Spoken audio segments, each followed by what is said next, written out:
Ce programme est financé par des amis et partenaires du ministère de Joyce Meyer. Et je vous le dis, si vous ne renoncez pas à Dieu, il ne renoncera pas à vous. Il y a peut-être des choses que vous traversez. Ça pourrait prendre plus longtemps que vous ne l'espériez, mais n'abandonnez pas.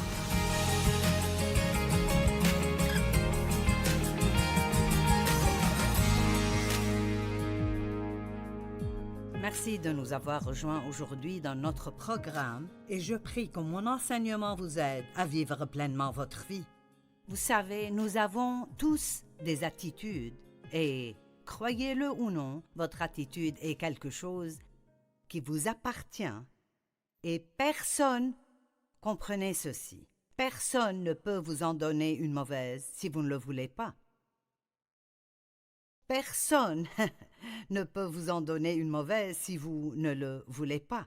Maintenant, les attitudes, bonnes ou mauvaises, commencent dans votre pensée. Donc, commençons avec un verset.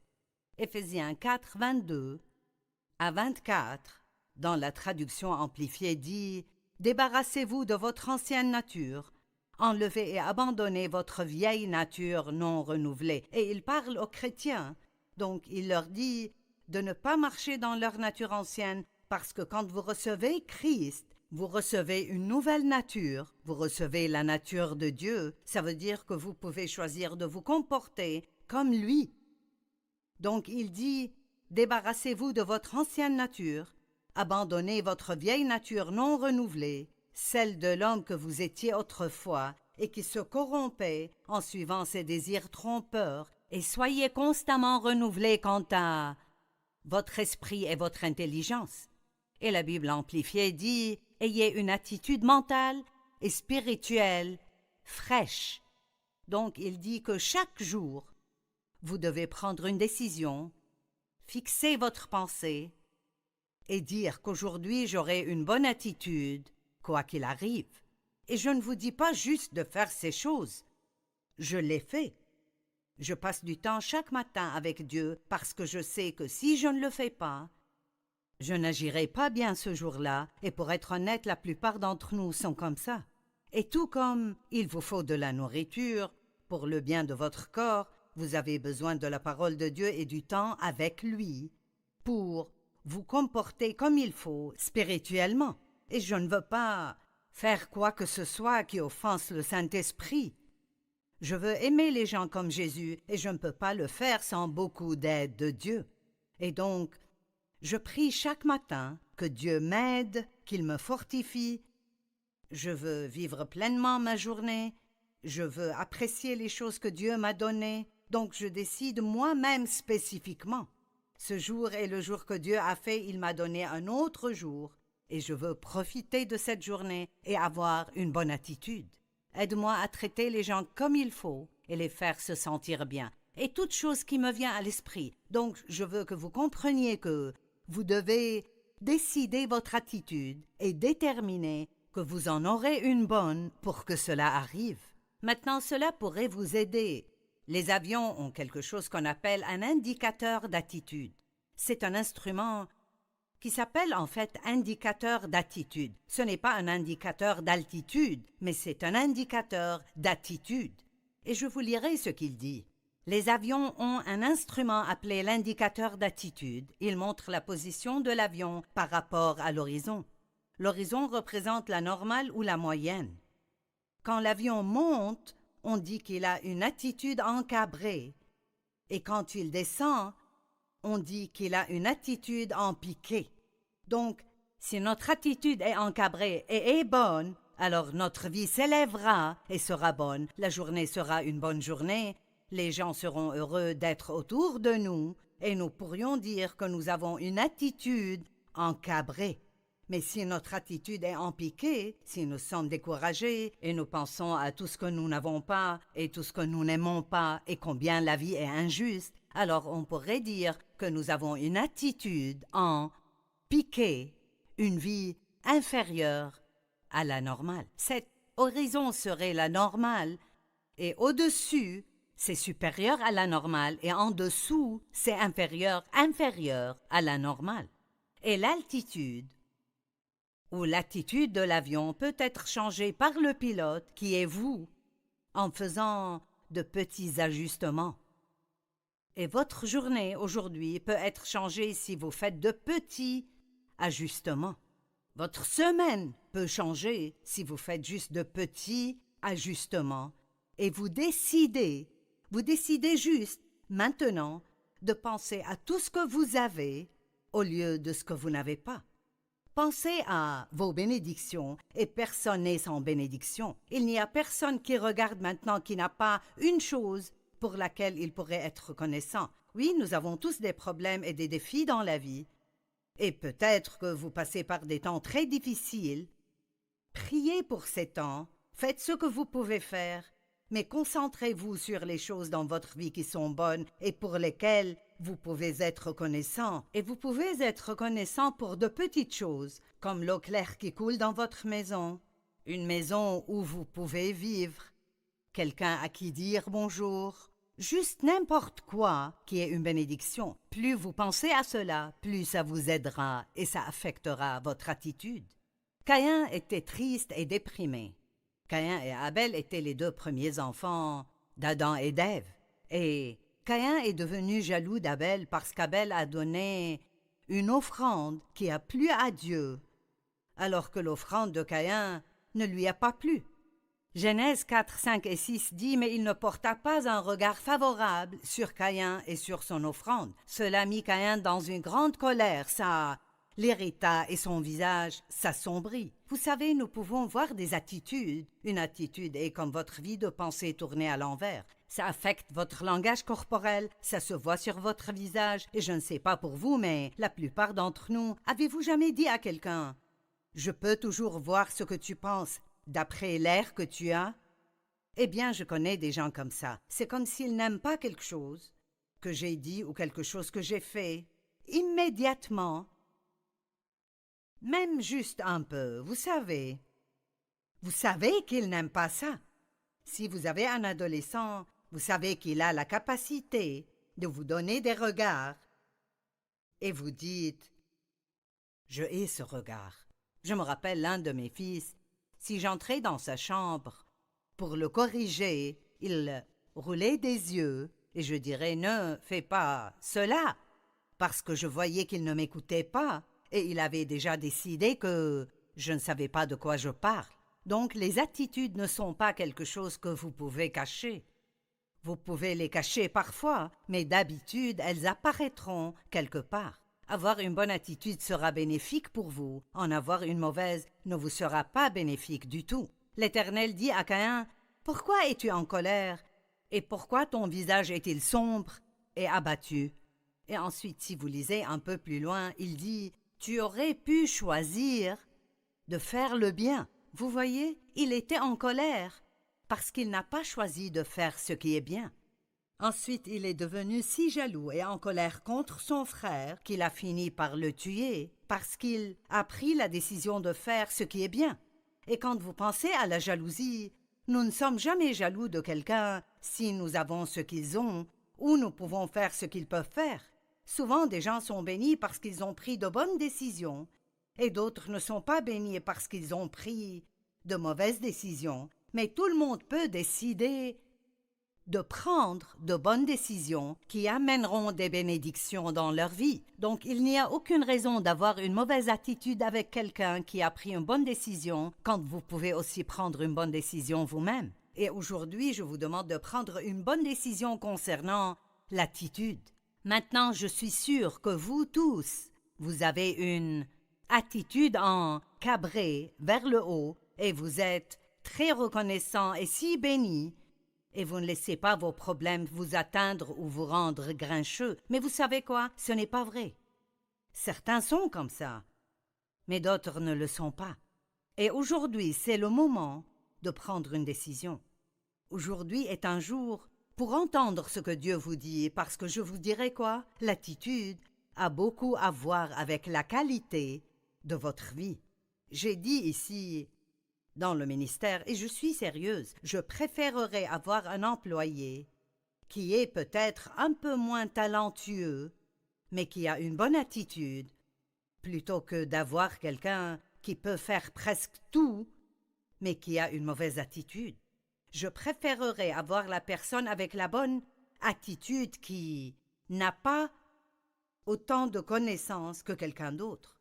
Tout le monde aime être autour de quelqu'un qui a une bonne attitude, et je ne pense pas que quiconque aime être autour de quelqu'un qui a une mauvaise attitude. Donc ce que vous devez faire si vous voulez apprendre quoi que ce soit aujourd'hui est en quelque sorte de vous évaluer. Et maintenant n'est pas le meilleur moment pour faire cela. Vous avez besoin de penser à cela. Mais quel genre d'attitude avez-vous normalement? Nous avons tous une mauvaise attitude parfois, mais diriez-vous que 90% ou 95% du temps, vous avez une bonne attitude? Je l'espère et j'espère cela pour moi-même aussi. Nous sommes tentés d'avoir une mauvaise attitude quand nous ne nous sentons pas bien. Et vous savez, si je ne me sens pas bien, ce n'est pas la faute de mon mari. Il n'y a pas de raison pour moi de m'en prendre à lui. C'est un bon moment pour moi d'aller à Dieu et de dire je ne me sens pas bien et je serai tenté d'avoir une mauvaise attitude. Donc, je dois soit m'éloigner des gens, soit de vraiment avoir beaucoup d'aide de ta part pour que je puisse avoir une bonne attitude de toute façon. Maintenir, écoutez-moi parce que c'est important, maintenir une bonne attitude est plus facile que de rétablir la bonne attitude. Je vais le redire. Maintenir une bonne attitude est plus facile que de rétablir la bonne attitude. Je veux dire que si vous apprenez à faire de la bonne attitude une habitude, c'est plus facile d'être comme ça tout le temps que de vous laisser avoir une mauvaise humeur, avoir une mauvaise attitude, peut-être blesser quelques personnes et ensuite essayer de rétablir, de revenir de cette altitude basse à une altitude élevée. Essayez donc de garder une bonne attitude tout le temps, dans toute situation. Maintenant, la misère est une option. Et si vous avez une mauvaise attitude, vous rendrez les personnes autour de vous misérables. Mais la misère est une option. Vous savez, dans ses lettres, l'apôtre Paul n'a pas prié pour les gens que leurs problèmes disparaissent. Il a prié pour qu'ils supportent tout ce qui viendra avec une bonne attitude. Waouh! Et je n'ai pas encore, après plus de 40 ans dans le ministère, vu quiconque venir et me demander de prier pour lui, pour qu'il ait une bonne attitude, alors qu'il passe par ses problèmes. Tout le monde veut que vous priez pour que le problème s'en aille. Mais ils ne partent pas tous. Et l'une des façons dont nous grandissons et mûrissons en Dieu et nous devenons plus comme lui, et si nous pouvons être les mêmes, que nous ayons des problèmes ou que nous n'en ayons pas. Et donc, Paul voulait prier pour les gens pour qu'ils supportent tout ce qui viendrait avec une bonne attitude. La misère est une option. John Maxwell a dit « Les circonstances ne définissent pas qui vous êtes, elles révèlent qui vous êtes. » Oh mon Dieu! Les circonstances ne définissent pas qui vous êtes, elles révèlent qui vous êtes. Je dis toujours, vous ne saurez jamais, qu'importe combien l'orange est belle de l'extérieur, vous ne saurez jamais combien elle est juteuse avant de la couper ou de la presser. Eh bien, quand on parle du fruit de l'esprit, nous ne saurons jamais exactement comment nous agirons avant que notre fruit ne soit pressé, avant qu'il n'y ait un peu de pression dessus. Nous pensons peut-être que nous sommes patients, mais nous ne le saurons pas vraiment avant de voir comment nous nous comportons quand nous devons attendre. Nous pouvons dire que nous aimons les gens, mais nous ne saurons vraiment pas combien nous aimons les gens avant de soudainement avoir à prendre une décision et de devoir choisir « Vais-je faire ce qui est meilleur pour moi ou vais-je faire ce qui est meilleur pour l'autre personne ?» Vous savez, il y a quelques clés dont je pense que nous devons nous rappeler.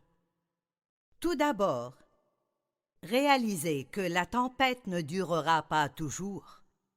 Robert Schuller a dit « La bonne nouvelle est que les mauvaises nouvelles peuvent devenir bonnes si vous changez votre attitude. » Je vais le redire.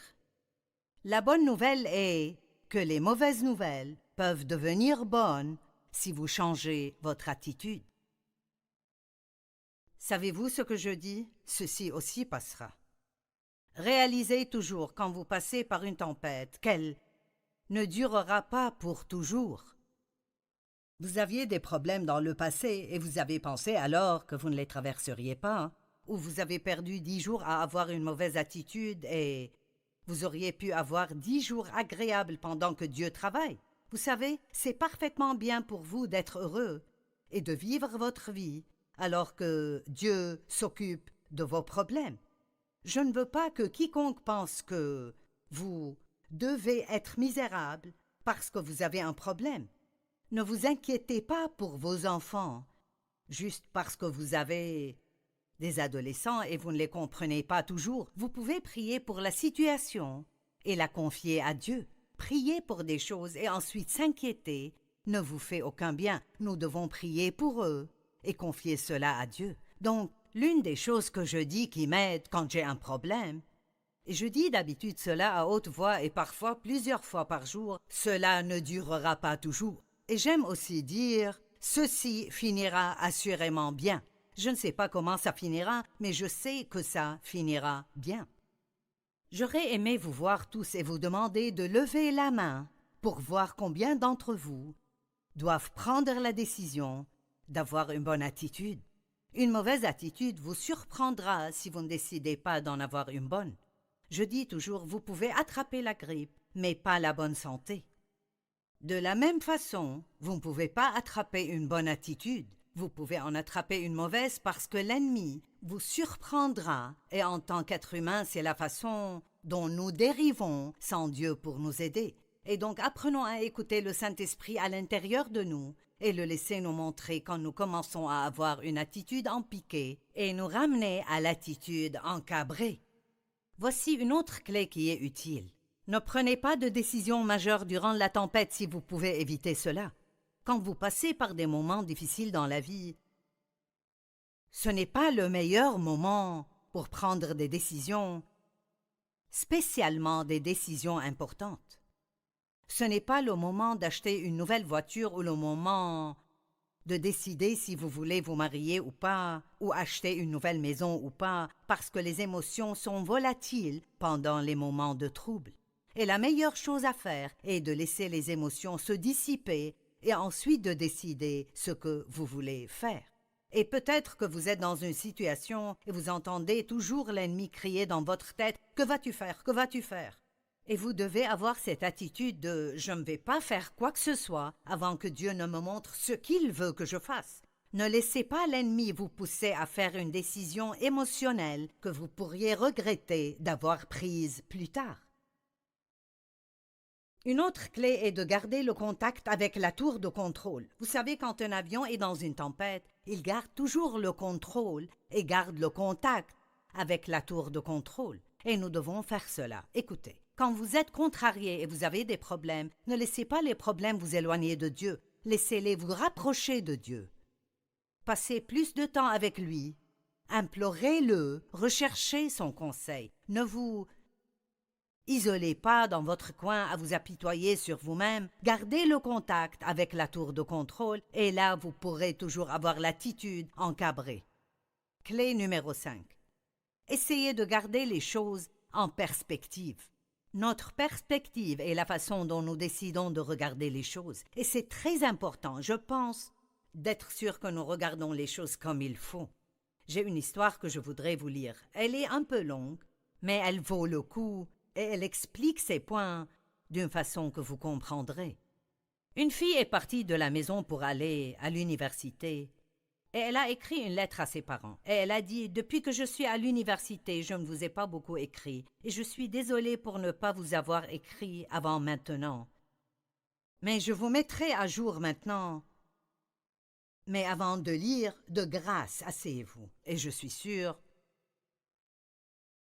que cela les a fait sursauter. Êtes-vous assis? Ne lisez pas si vous n'êtes pas assis.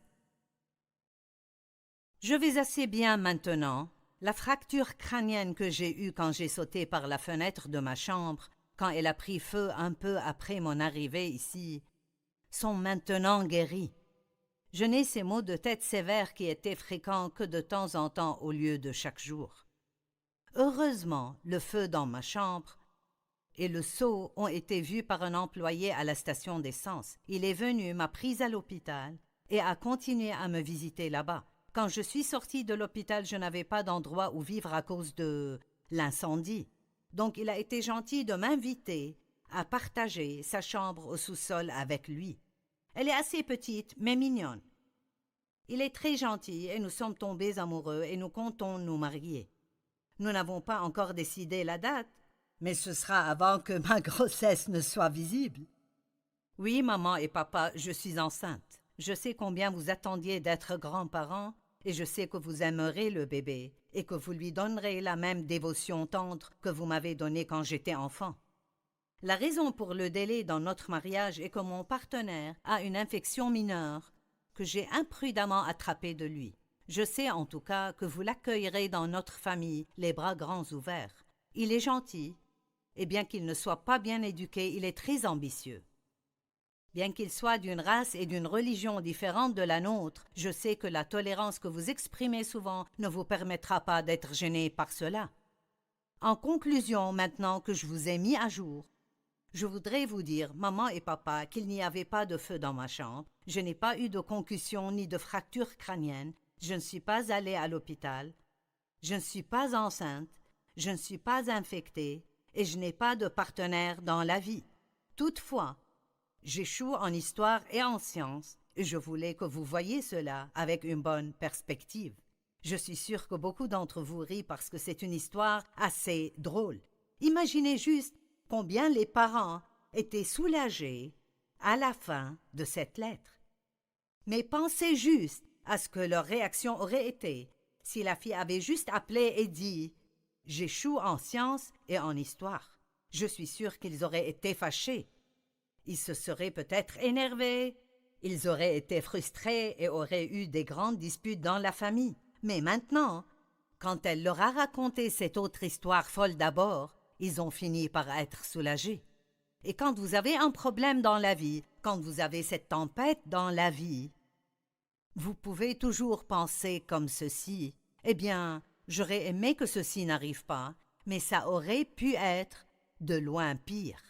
J'ai eu une situation il n'y a pas longtemps où j'allais quelque part et je voulais y arriver à un certain moment, mais il semblait que j'allais être juste un peu en retard et j'étais frustrée à ce sujet. Et, oh surprise, quand nous avons traversé l'autoroute, nous avons remarqué une situation où juste 45 secondes avant qu'on arrive à cet endroit sur l'autoroute, il y a eu un très grand accident. Il semblait qu'il y avait probablement quelques morts. Et Dieu a utilisé ça pour me faire réaliser que si j'étais partie quand je voulais partir, ça aurait pu être moi dans cet accident. Mais notre temps est entre les mains de Dieu, et parfois il vous arrêtera de pouvoir faire exactement ce que vous voulez faire, parce que bien que vous ne le sachiez pas, il vous sauve d'une sorte de douleur future. Et donc, ayons toujours une bonne attitude et faisons confiance à Dieu, parce qu'il fait toujours le meilleur pour nous. Être positif ne veut pas dire que nous oublions l'existence des problèmes.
Ça veut dire que nous croyons que Dieu est plus grand que notre problème.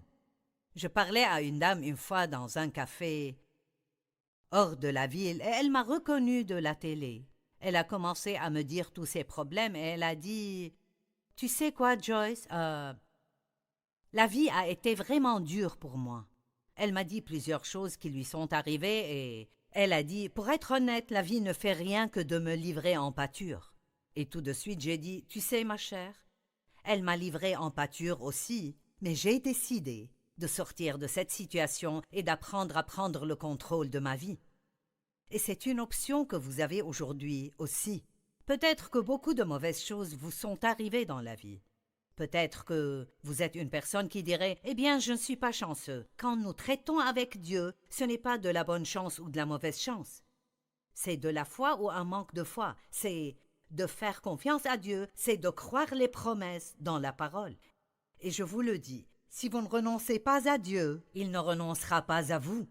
Il y a peut-être des choses que vous traversez. Ça pourrait prendre plus longtemps que vous ne l'espériez, mais n'abandonnez pas.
phương trời vẫn nhớ tới quê hương.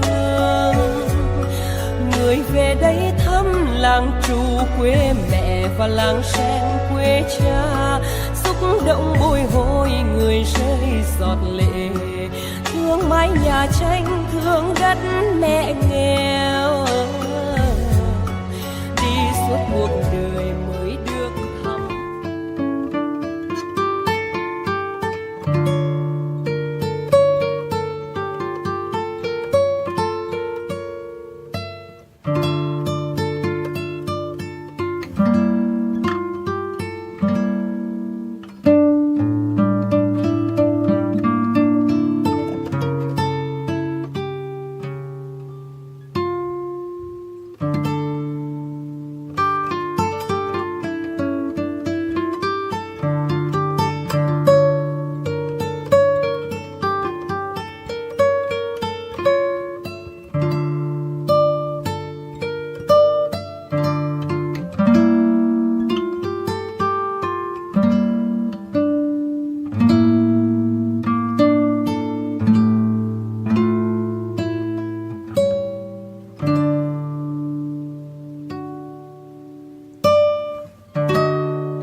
Thank you.